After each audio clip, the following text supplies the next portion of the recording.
India has sounded the alarm. Let's just quickly go across to this. This was expected.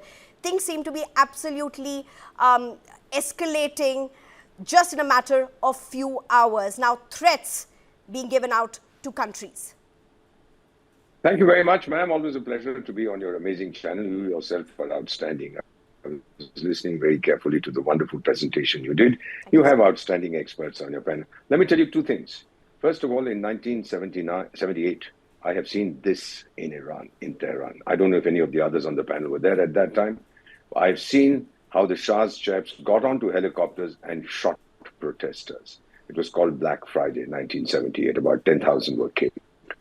And then the revolt died. But a year later, the Shah had to run for his life. He ran away. You can't stop a tsunami. The second thing I want to tell you, ma'am, about 2 hours ago, there's a plane, an aircraft in Israel called Wing of Zion. This is the plane used by the Israeli Prime Minister. This, according to my friends, has flown out of Tel Aviv. What does that tell you? That Iran's threat of bombing Israel might just be something that might come true. And so when the Prime Minister is there expecting some trouble, and then the Prime Minister should be ready and willing to take action. He's, after all, the person who's going to give the order. So these are the two things that I'm concerned about. And now, what will Donald Trump do? He will attack. There is no question about it. The mullah regime is history. Ma'am, Karl Marx had famously said, everything happens twice in history. The first time as tragedy, the second as farce. It happened in the time of the Shah. Exactly the same playbook. These are terrorists, these are foreign agents, they are this, that, and the other. They don't have anything new to say. And the second time as farce is what is happening now. The lesson of history is there is no lesson of history. Killing children. This morning, a former Iranian ambassador, give me 30 seconds more, who was with me, ambassador somewhere, and his kid at that time was 7 or 8. We used to play football together. I used to call him son, he would call me uncle. And this morning, this ambassador WhatsApped me a message saying, Ambassador Deepak, your kid has gone. That kid was shot. He was in his early 30s or 35. Is this the brutality of this government? These mullahs? Is this how you want to spread your ideology?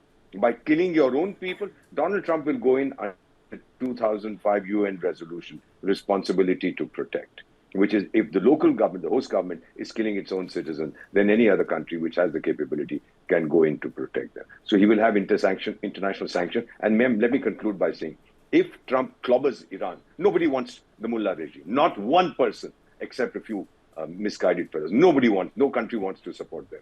If he goes in, he'll become enormously popular. I rest my case. Dr. Zakir Hussain, if I can get you in, you just heard Ambassador Deepak Vora not mince his words. He's shared an instance of a personal tragedy, of a personal loss, of a deep friend, a young boy whom he knew very well, who is no more. We are hearing about executions that have been ordered in Iran. Dr. Zakir Hussain, do you agree with the Ambassador Deepak Vora? He is saying it's just a matter of time and it's right before us. I respect Ambassador very much, and I like his intellect and direct saying of the things word by word. It needs courage to say like this. But somewhere I also feel that he does not offer any solution. If it is this regime this is a protest regime which came against protest, and now it is facing protest. What next? Do we think that Bangladesh type of person or any noble laureate loyal to West and US are replacing these so-called mullahs?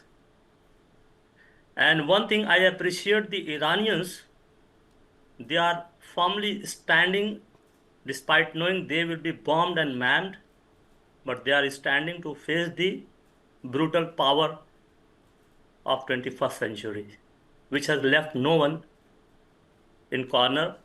Either they have used the tariff tool to squeeze others, publishing malign reports and doing all sorts of things. And while they are silent in the neighborhood, 70,000 people are killed, many kids. So what kind of things we are witnessing? You said 70,000 have been killed. Is that the number you're quoting? In Gaza. Right. In neighborhood. Right. and that president has no words in his mouth No, to talk but about this. Dr. Zakir So, Hussain. so we have to take the region in a comprehensive manner, No, not Dr. only Zakir selective Hussain, basis. if this is how you're going to be countering Ambassador Deepak, and I will allow him to respond to what No, you no, are I am claiming not at this. countering. No, no, I am Dr. not Zakir, countering. let me just ask a question to what you're saying. You are saying what's the solution that Ambassador Deepak is offering. But the question really is not about what solution Ambassador Deepak Vora is offering. The question really is how the Khamenei regime is using brute military force in 2026 against its own people. These are its own people.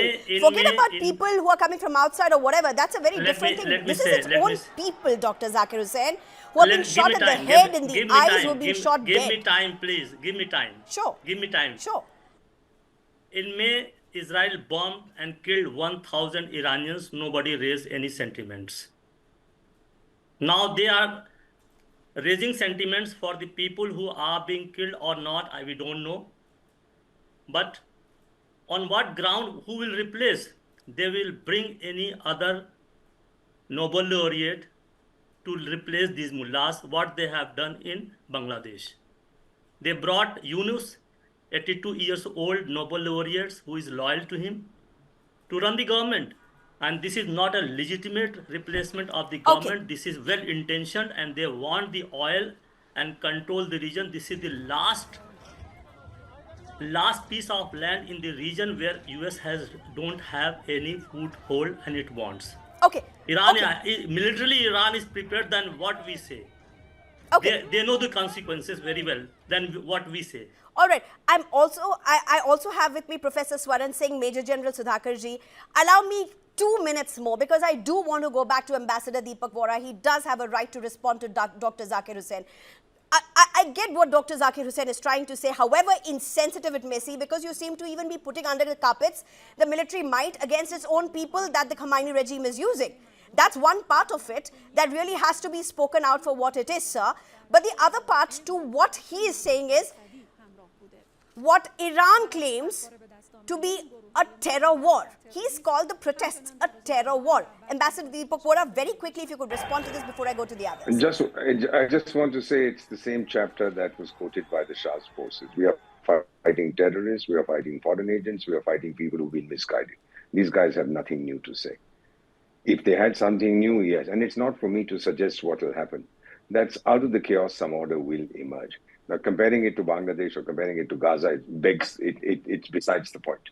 People are being killed by their own government, and action has to be taken under the resolution of 2005.